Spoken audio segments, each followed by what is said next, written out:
How's it going, folks? It's just Edgar here with Acquire, Scale, and Exit. We're a full-service M&A advisory firm, and in this video, I'm going to be going over how to prepare a one-page executive summary, also known as a one-pager.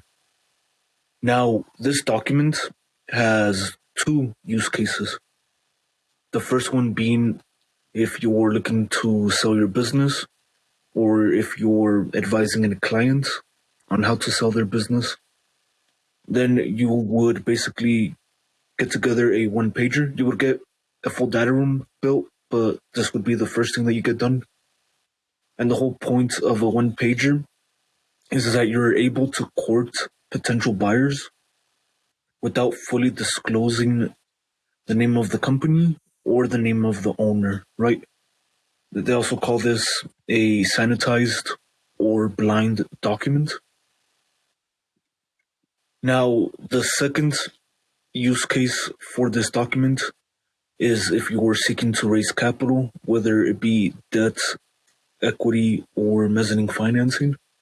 If you're raising capital, you want to change the asking price to just ask, and then you want to change the USP to a use of funds breakdown.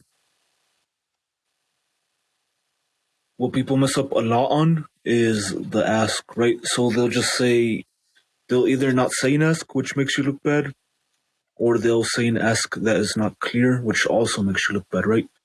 So, for example, if you were seeking equity, you would say, we are seeking $10 million in equity in exchange for 20% of the company, right? So it explains how much money you're asking for and how much equity you're giving up for that amount of money.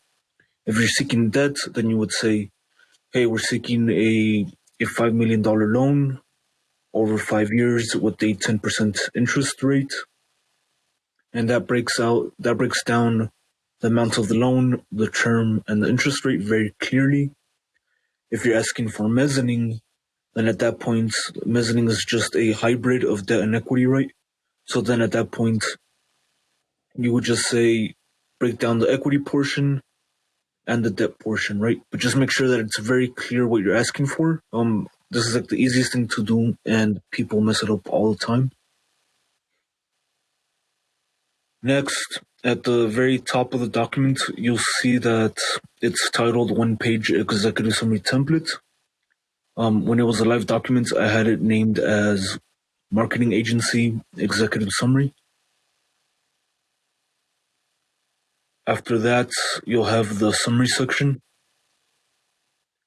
And in this case, it says, this agency focuses on creating landing pages with back-end automation and workflows for both online and local businesses.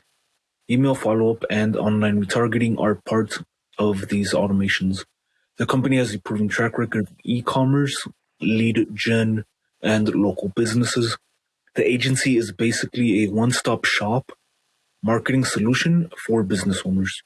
Most of the business has been automated to lower COGS as much as possible. The agency only needs 3 people to maintain $500,000 in profits. So anyone that reads that instantly understands what the business is and what it does. I also tease the growth potential of the company at the end by saying that it's doing $500,000 in yearly net profits with 3 people. After the summary, you want to include the financials. You'll either see trailing 12 months or you'll see TTM, which stands for trailing 12 months. In this case, they were doing over $700K in top line sales with $445K in net profit, or 62%. They had 5 years in business and their average order was about 8.5K.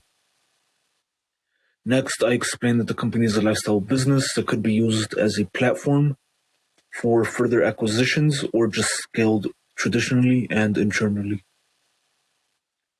And the asking price, I negotiated the seller financing just to filter out all the zero down people or all the zero money down buyers. that are out there right now at the time of this recording, which is the end of 2023. So it says the asking price is 1.6 million. The seller wants an 800K down payment at closing, and the other 800,000 could be broken up over 36 months. I didn't state the interest rate just because that would be negotiated. After that, I have the reason for selling. It's very important to know why the owner is looking to get rid of the company, as there might be something sub rosa. So that just means there might be something wrong with the company. In this case, there was nothing wrong with the company. The seller just wanted to move on and focus on his real estate. But the why is very important because it usually points out, or at least put some smoke in the air if there is a potential issue with the company. After that, I have the USP, or the unique selling proposition. I have a bit about the founder's background and some risk management points. Now, the risk management is basically your normal risk when you go into any business, right? But we did recommend scalable.co, which is a great operating system that's fairly industry agnostic. After that, if you have the financials, you can link the financials as a Google Sheet. I'll make a separate video on this just to cover it in a bit more detail. Ideally, you would want to basically include a financial model with 3 years of historical financials and 2 years of projections or pro forma. What I like to do is I like to get the average growth rate over the past 3 to 5 years and use that average year-over-year growth rate in the historical pro formas. And then ask whoever makes a financial model for you to keep it easy, just to use the same ratio, or to use the average ratio between the top line revenue, the gross profit, and the net profit for each year's column as they're filling out the profit and loss statement. So that's how you can explain it to a Fiverr virtual assistant if you're not financially savvy, or if you've never done a financial model, or if you just hate Excel like I do. Then at that point, you can just get it done on Fiverr. There are tools, software tools that can do it as well. So after the financials, if you have them, you can link them here. And then I include a call to action which says, hey, reach out to us for an NDA and a full SIM. A SIM stands for Confidential Information Memorandum. So that's a detailed business plan of the business, or business overview in this case. And then the NDA, you would get that from your lawyer, and that's a non-disclosure agreement. Lastly, I do put an extra line about the most recent rejected deals, just to save everyone's time. Hey, these are the deals that we just rejected. If your deals are similar to this, they're probably going to get rejected, so don't waste our time, right? So yeah, and the main reason why this is an investment bank grade one pager is basically that it's very concise, right? If people are busy, they're able to understand the high points of the transaction in one pager.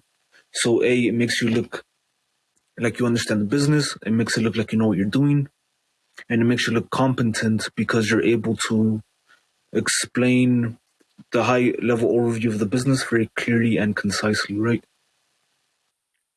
The biggest complaint that I would have about this is when people fill out this document or this template, instead of keeping it to one page, sometimes they'll send back 2 pages, 3 pages, 5. I've seen all past 10 pages before. So at that point, it becomes a confidential information memorandum, right? Just because it's very detailed. If someone's busy or in a rush, they might not have the bandwidth in their schedule or the attention span to, read the whole document.